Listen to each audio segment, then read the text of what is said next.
How are Hey, you? how are you? I'm good. I'm How are well. you? I'm well. How are you? I'm great, sir. I'm great. Thank you. Thank you. Thank you for allowing us to actually meet. Okay, that's fine. Um, That's fine. yeah, so thank you everyone for being here. And yeah, I'm really hoping that we can get the ball rolling and get everything done.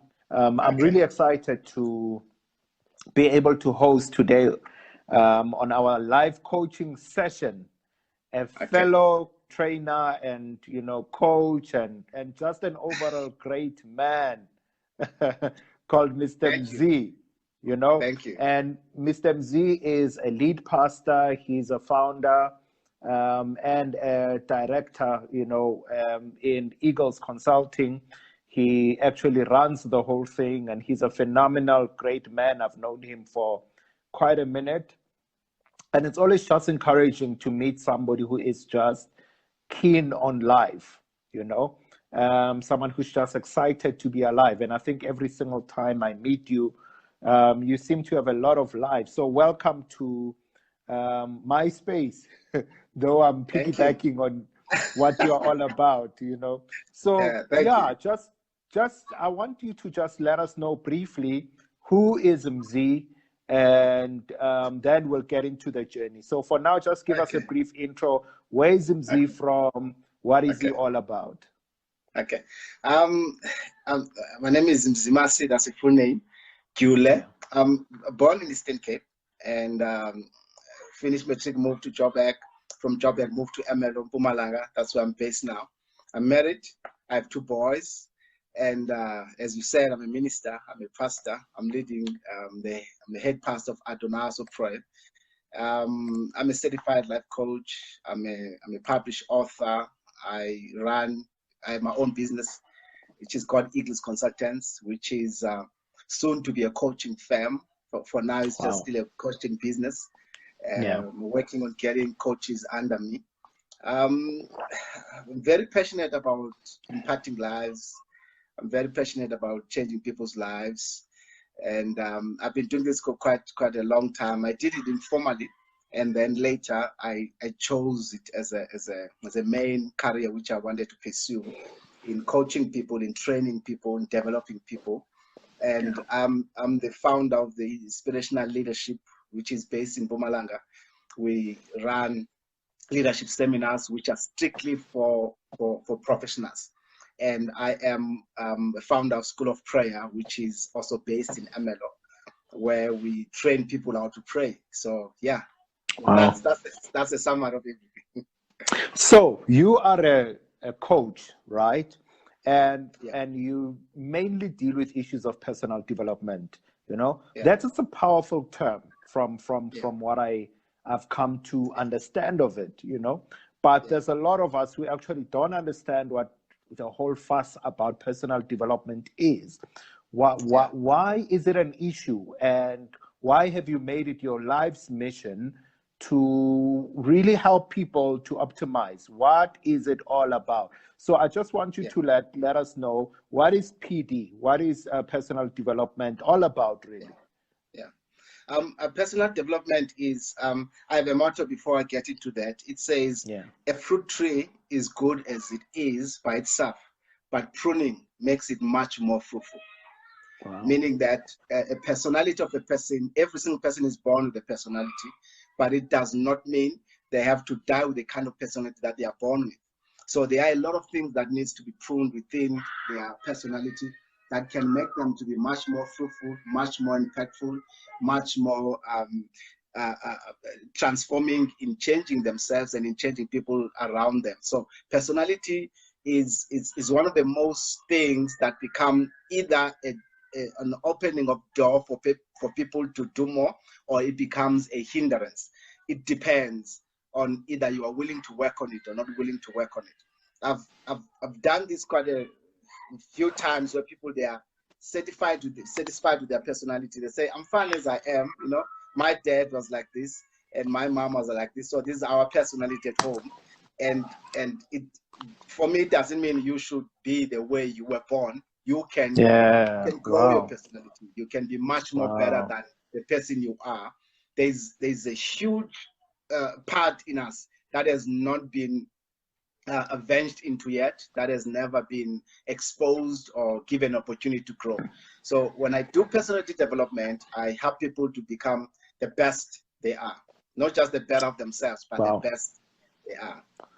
I love that, because what you are basically raising is something that I've been reading in articles, business articles, and there's a concept called being having a growth mindset, being sort of growth minded. And you touch a lot on that. And I loved that what you just said about do more or be more, What does that really mean to you, to be more and to do more? And maybe the idea of having a growth mindset. This is amazing, because I think a few days ago, my wife asked me the same question. My motto in Eagles Consultants, it says, be more and do more. And she was saying, okay, why don't you say do more and be more? And I said, no, it's not like that. The more you become more of yourself, the more you can be able to do more. And when I explained that, I said that happens through knowledge. The more you absorb knowledge, the more you are becoming more of yourself. Remember, a personality, which is a very important part, a personality can only be enlarged through knowledge and understanding.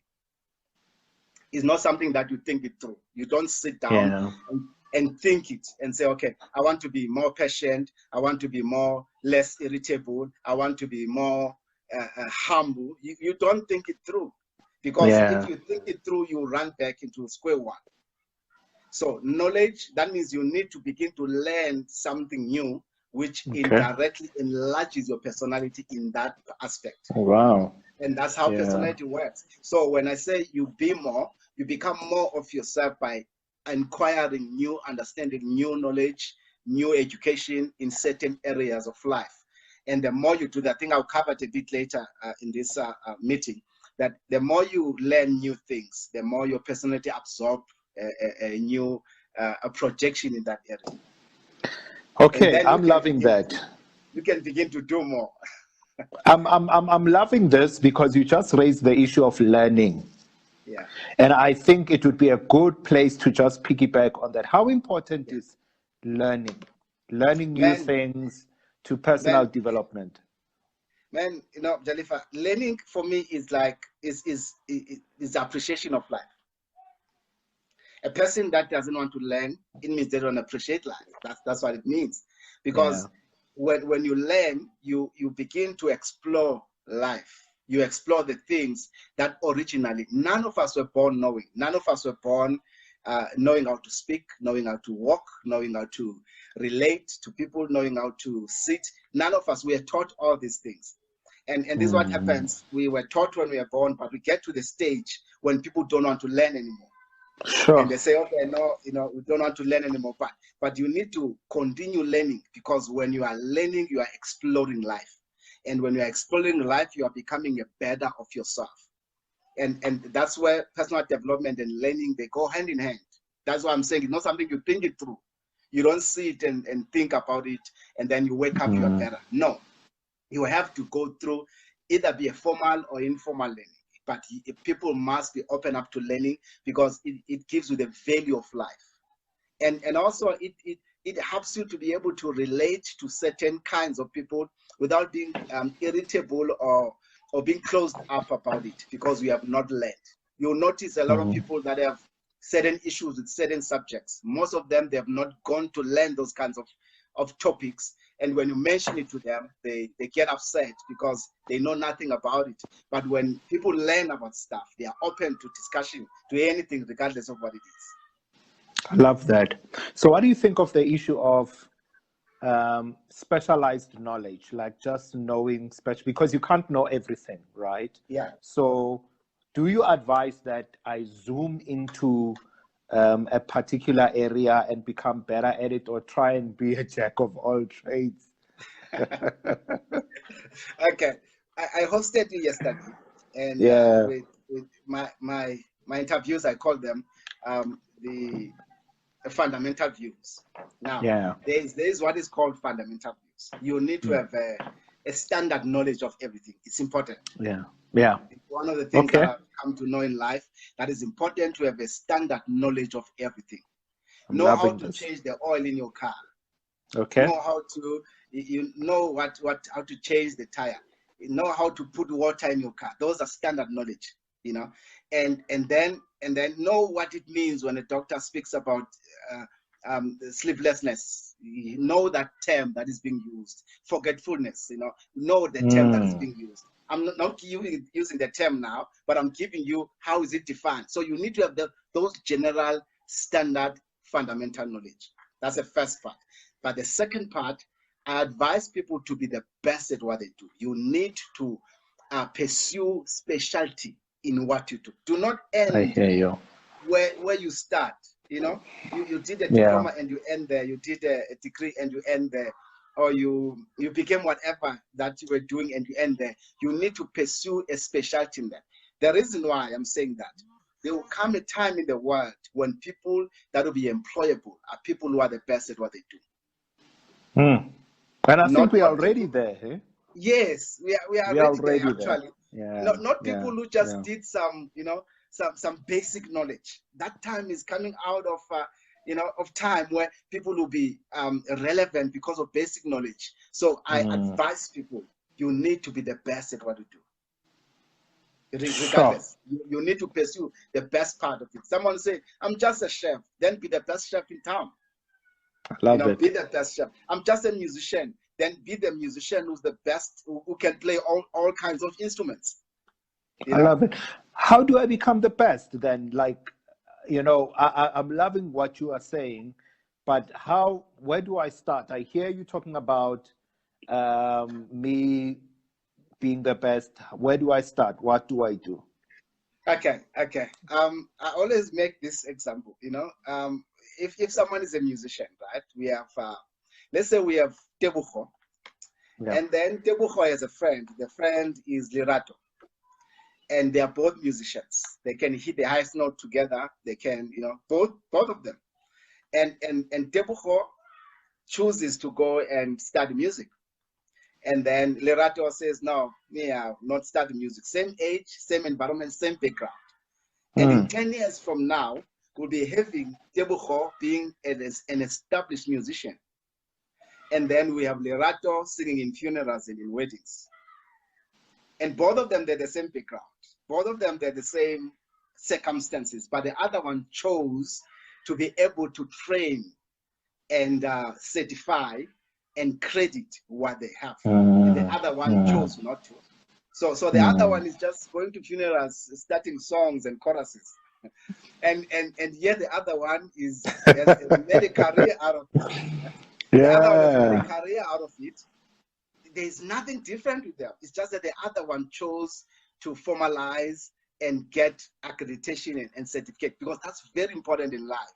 To be able, whatever you want to do, be accredited for it. Don't tell me that you are good in fixing cars and you've never gone through any workshop or training whatsoever. It's important because there will come a time when you crack the best deal in your life, whom you are the only person who can crack that deal. But the only thing that people will look for, are you certified? I think we can just close this thing. Because, you always look at people and you see people who are gifted, but they can't offer you any more because there are certain things they can't do because they are not trained or they are not certified or they are just not, they are gifted, but they are not the best. They are not the best. They haven't come to a place of self-awareness and self-knowledge.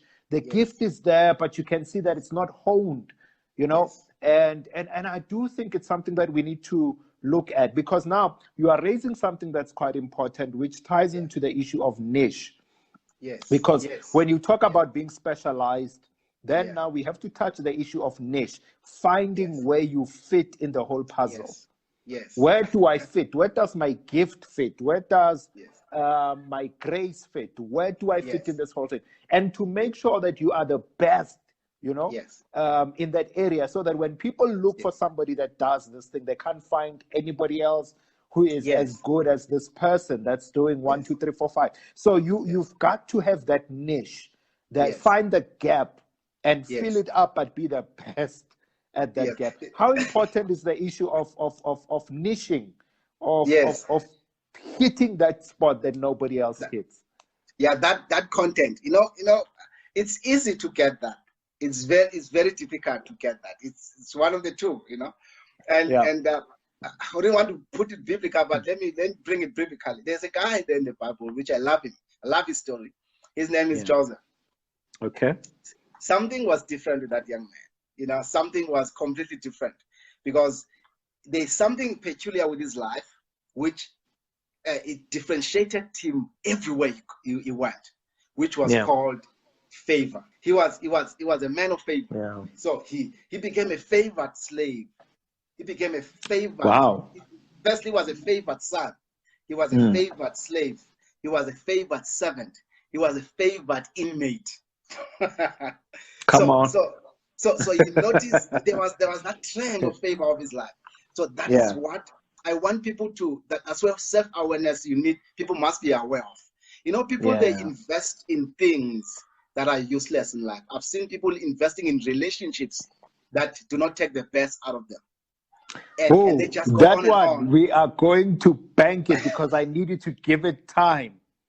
Yes, we need to actually talk about that, the relationship bit. We need to talk about that. We have to. Yeah. So people don't learn themselves. And when you begin now to notice certain routines of favor in your life, like let's look at David. David was a man of boldness. That's one thing that you see repeating over his life is boldness. And that is why he became the best king that ever lived. Why? Because he capitalized on the boldness. Wow. So David capitalized on his capitalize boldness. on what you've capitalized on the favor. Wow. That is why he decided to run away from the woman that wanted him, because he wanted to keep the favor. I hear you. So to find that niche, to find that content, you need to look at this one thing about you that makes you, everybody just keeps saying, this is what I see in you. So when everybody keeps saying, this is what I see in you, capitalize on that. Sit on that thing and work it out and begin to say, this is what I give. Because you've seen it at home, you've seen it at work, you've seen it in your community. And then when you pick that up, that this one thing about me, stop investing on other stuff. Stop investing on what you see somebody else does on TV. That's not you, because that's what they capitalized on. So capitalize on that thing about you. We cannot pinpoint it. I cannot tell you what is it. I can tell you what I capitalize on myself. And I believe Jalisa can do the same. So you need to identify that thing. And if you have not identified that thing yet, then you need a coach. Then give me a call. Wow. I hear you, because what you've just said is important. We should not waste time investing in things that have nothing to do with our grace and our gifting. Yes. And I think now is a good place then. Let's get into what I just asked you to park. The issue of de-investing in those wrong relationships and investing in the right relationships. How important is that when it comes to issues of personal development? The issue of investments, and maybe start with relationships and move just in general to the issue of just investing in the right stuff, because that's part of personal development. I think just knowing where to invest, it's like business. Like, the honest truth of the matter is that if you don't invest in the right stuff, you might lose a lot of money because you just did not invest in the right areas. And that's a business thing. It's a business decision. So sometimes we need to treat ourselves like a business entity, a business, and say, what am I investing in? What do I need to de-invest in? Recently, one of the top businessmen de-invested, like he took his shares out of this company that he had been running all along, and he had all these shares in there, and he took them out, because things are not looking very, very great. But it got me thinking, how many of us make those business decisions regarding our lives? Investments, talk to us about that. Okay, it's amazing, because that's something I want to make a session on, the power of investment. Now, we have three kinds of people in life. We have investors, we have savers, and we have spenders. That's what we have. Wow. So we have people that invest, we have people that spend, we have people that that's safe. Now, it's easy. It's easy to know where do you fall. Just get yourself 100 rand, or let somebody lend you 100 rand. Then the first thing that comes through your mind, when you have that 100 rand in your hand, then you know who you are. There are people that before you give them 100 rand, it's already finished in their brain because they spend it already. Yeah. And you say, please give me 10 rand out of that 100 rand. I say, no, it's finished. It's still in their hand, but they're telling you it's finished. Those are spenders. They spend. And then we have people who withdraw, who saves. And those people are quite dangerous because they save even their own feelings. They save their own words. They save their own expression. You never get them to hear them express themselves. You never hear them tell you exactly how they feel. And most of these people, they say, this is who I am. And most of that relationship, or those relationships, they suffer. Okay. And until that person gets to a point where they accept, they learn themselves, and after they've learned themselves, they begin to know how to receive and how to give based on what they received. And in most relationships, and people, this is what they do in relationships. They want to accept themselves as they are without giving themselves a room to grow. Okay. And they want the other person to say, you know what, you better take me as I am because I'm not willing to grow. Yeah. And one of the problems in that is that those relationships, people must themselves. And you cannot be in a relationship where you must always explain yourself. I love that. People, they need to, I pray that they get this one. They have to get it. Because in a relationship, you cannot always explain yourself. Now, a relationship does not start with a physical thing, if I should use that word. It always starts with an internal, which is the soul. And if the person cannot get that, then it's not the person that you should have a physical engagement with. Okay. Because if the person does not get the content, they want the container, then there is a big problem in the future, because the container must always want to express what is in the content. Okay. He must always want to explain. He will always want to explain the content. Yeah. And then the other one says, no, I thought it was sugar outside. And then the container will say, no, it was written sugar, but inside is not sugar. Yeah. But that's what was written outside. And that's why a lot of relationships, they suffer, because people, they always look for the container. And while you need to look for the content. And when it comes to personal development, you need to be a person that is willing to grow in a relationship. Okay. It's very important. There's no place where people grow better than a relationship, because it literally tests every area of your life.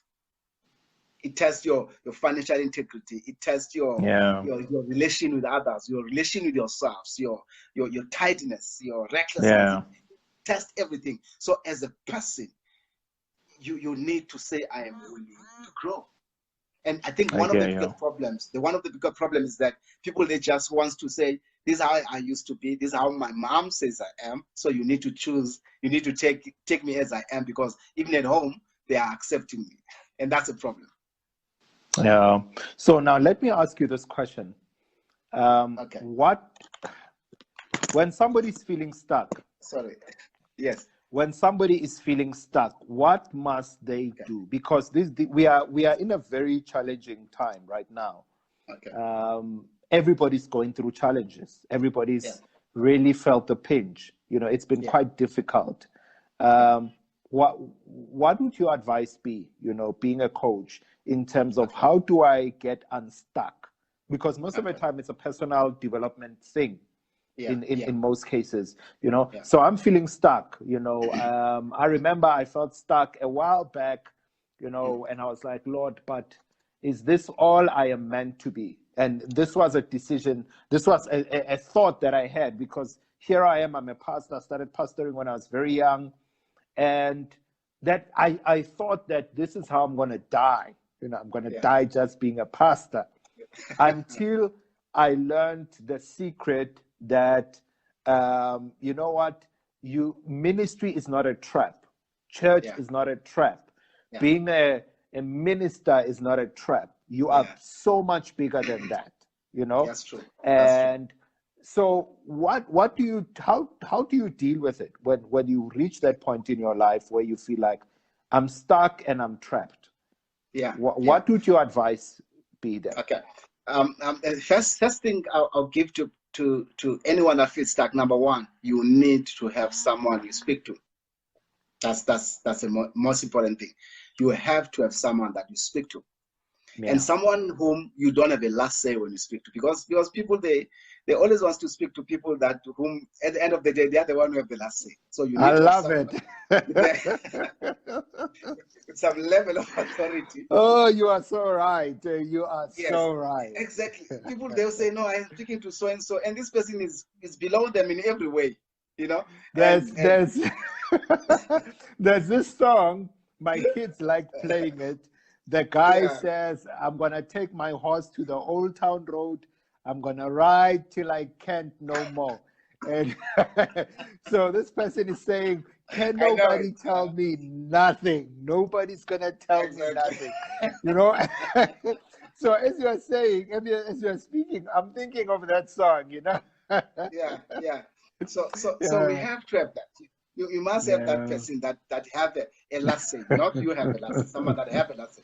So it is very dangerous not to have someone that you listen to. You said something quite remarkable there, that somebody gets somebody that is below them while they're advising them, you know, so nobody is able to actually say anything to them. So I want you to carry on with that. Talk to us some more about that.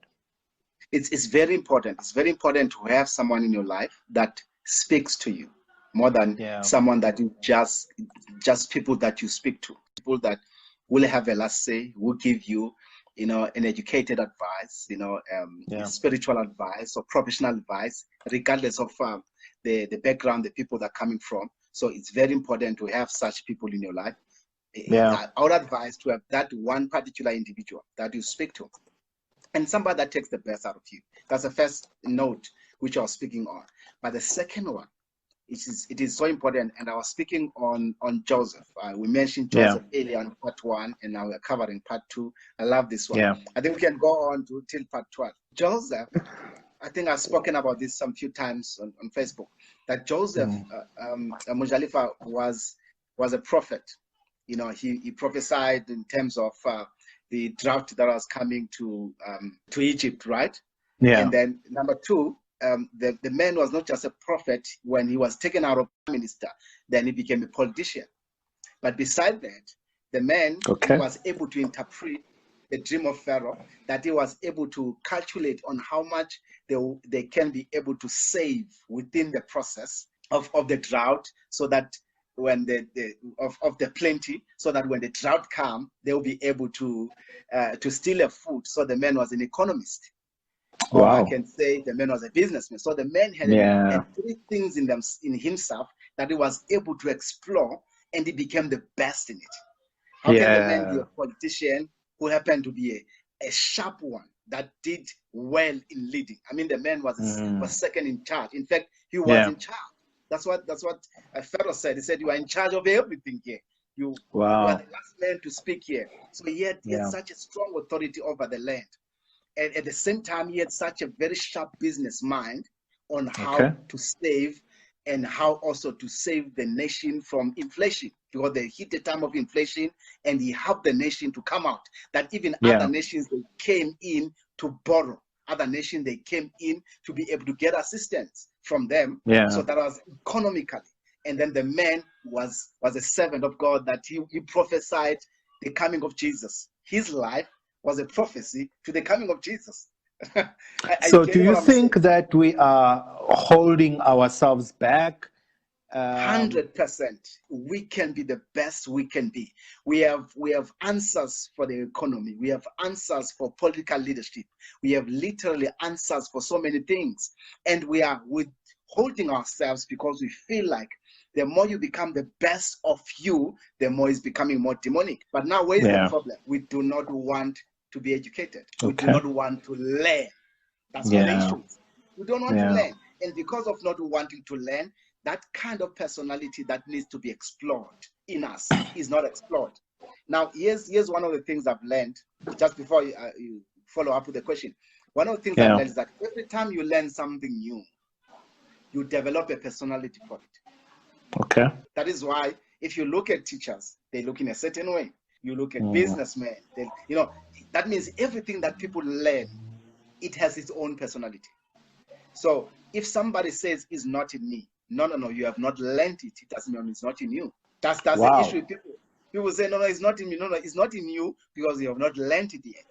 If you can learn about it, you'll be amazed that it has been you all along. It's just that you are not ready to learn. I've been thinking about this, and maybe you can add on to this. There was a time in my life when I felt like a switch went off. Spiritually, I've always been sharp. But in a certain area in my life, it's almost like the switch went off.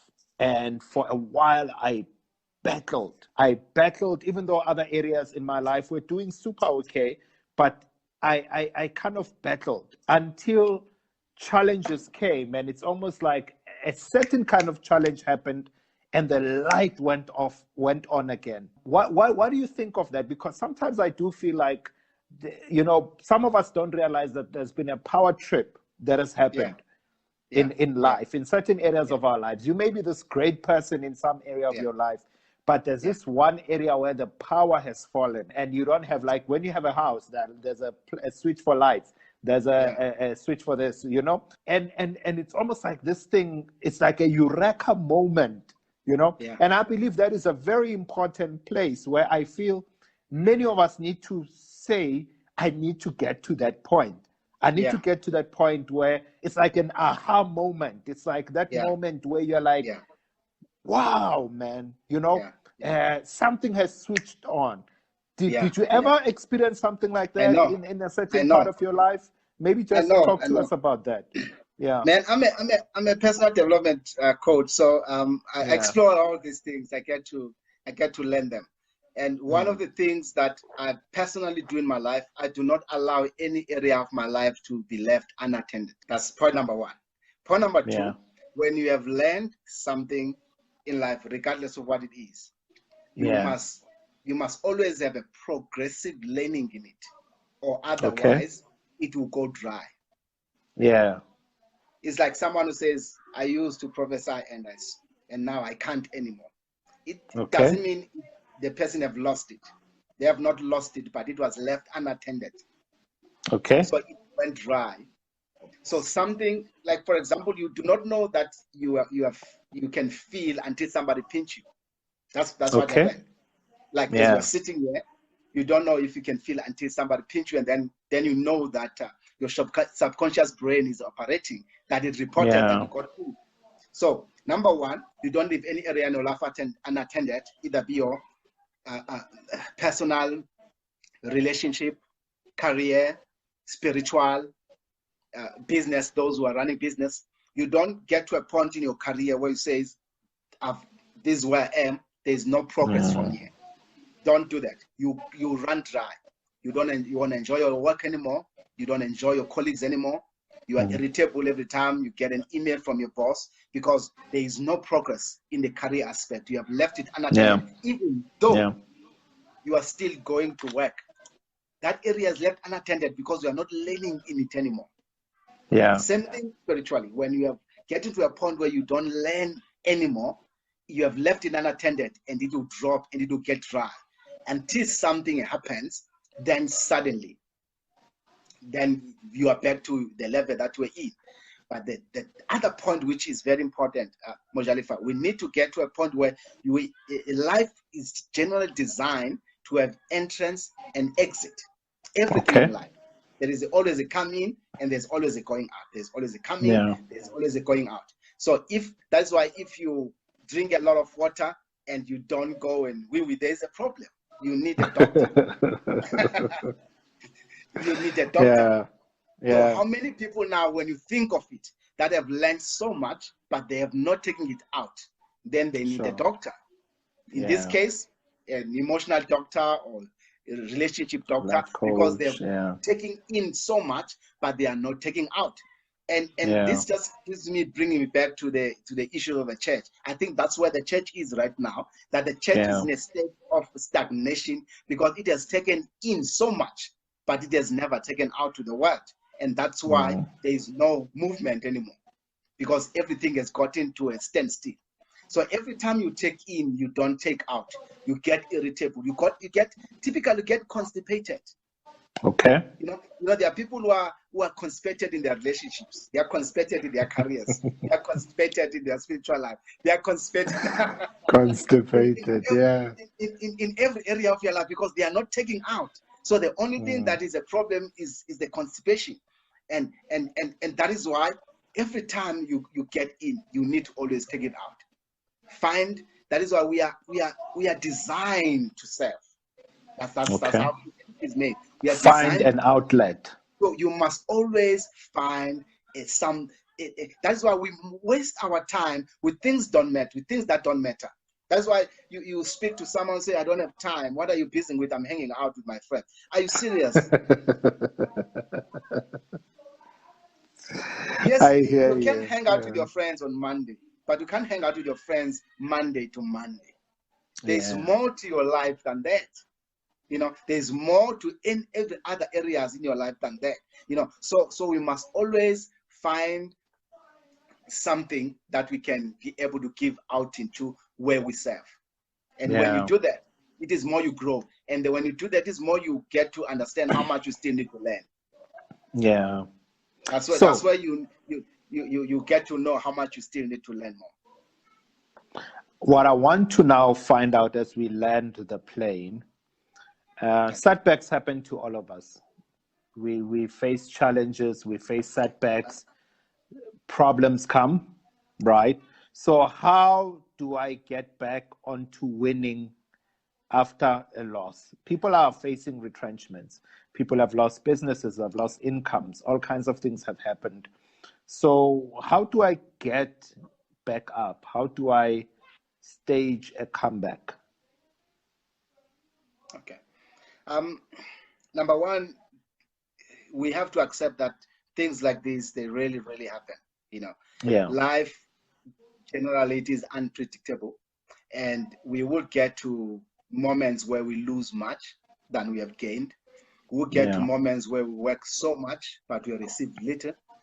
We'll get to moments where we literally lose everything, you know, without any explanation whatsoever.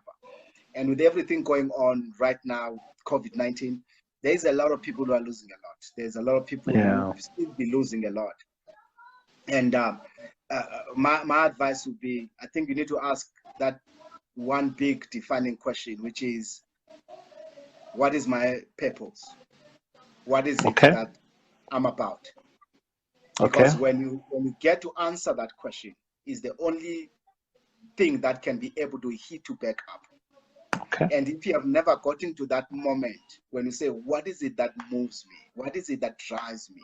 What is it that hits me, even if I'm lying on the bed sick and I say, I can't wait to rise up of this bed? And if you can be able to answer that question, regardless of what may hit you, you may always come back to where you're supposed to be.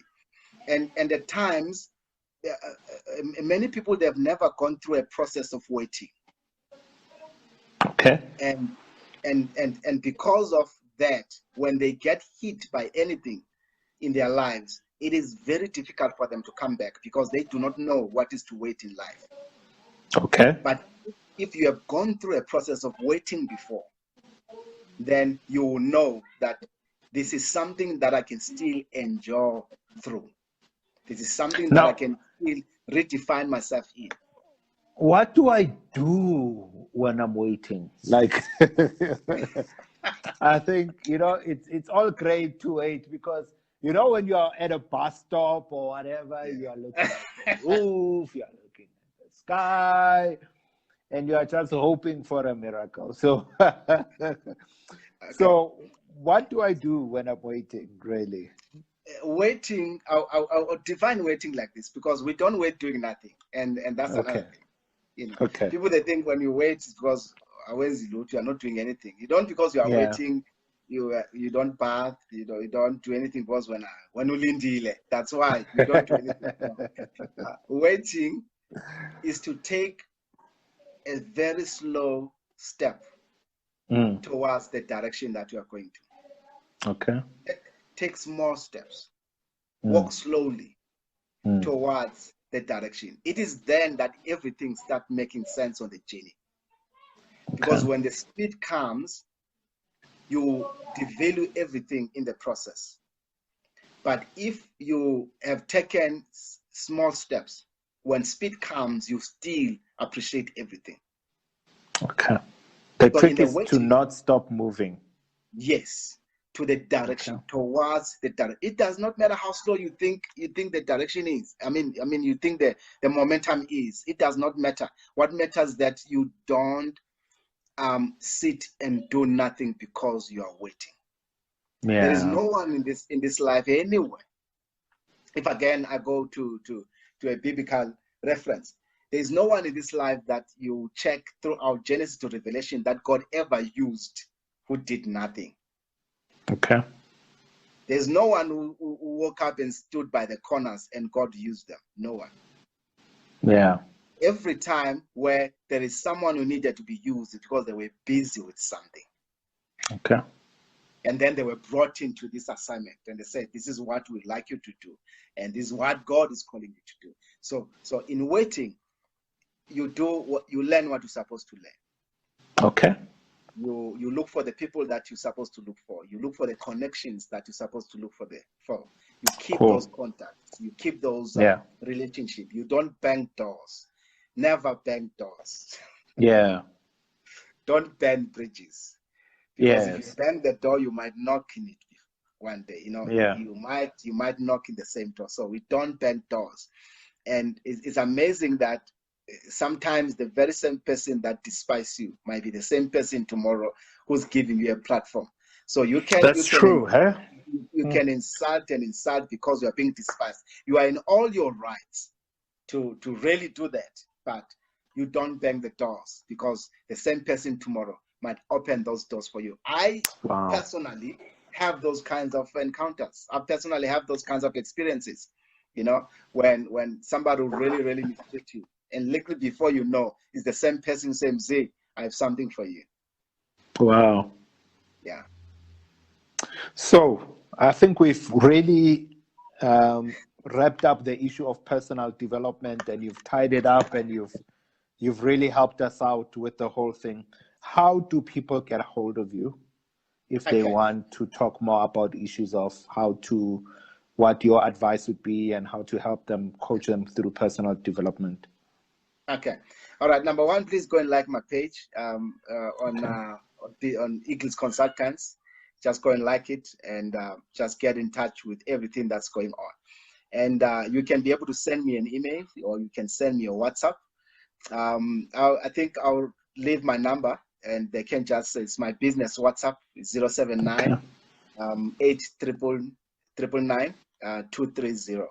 074, not 079, 074 899 230. So you can send me a WhatsApp, you can send me an email. I'll leave my email right here as we finish up. I'll just on the comment and leave my email address. Send me an email.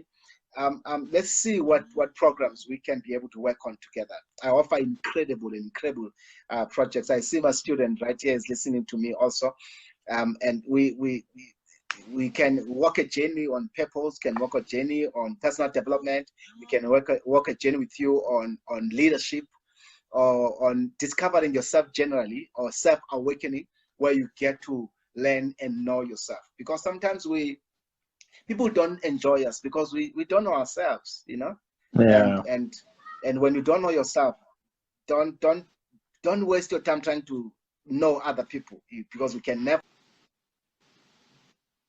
Because knowing other people is always the reflection of yourself. So yeah. True. Yeah. No, thank you so much, Coach Available on WhatsApp, email address, and Facebook. Yes. Thank you, sir. So to everyone that's been watching us, I hope you learned as much as you could. I think for me, what I really took out of this was the issue of doing more and being more, or being more and doing more. and really having a growth mindset and saying to yourself, you know what, I need to self-improve. I need to become a better version of myself. And there is still a lot of treasure inside of me. I think that's quite an important thing. Like I said to you, pursue coming to that point of the aha moment. That aha moment of saying, oh, this is the this is the Mojalefa that I have been born to become. And really becoming that is one of the best things that could ever happen to somebody. And I wish everybody would come to that place in their journey in life where they actually come face to face with the realization that God created a masterpiece when he was creating you. And to actually have all the switches on, all the necessary switches that you need to have on. And sometimes our power trips. The truth of the matter is that our power trips, and we need coaches, we need people, we need leaders who are going to say, look, man, I feel that there's a power trip here. How can we make it work? So to everybody, thank you very much for tuning in to Mojalefa Maluka Life Coaching. Let us continue to empower each other. This is a podcast also. So I'm looking forward to putting it up. Bless you. Bless you. Thank you, sir. Must keep well.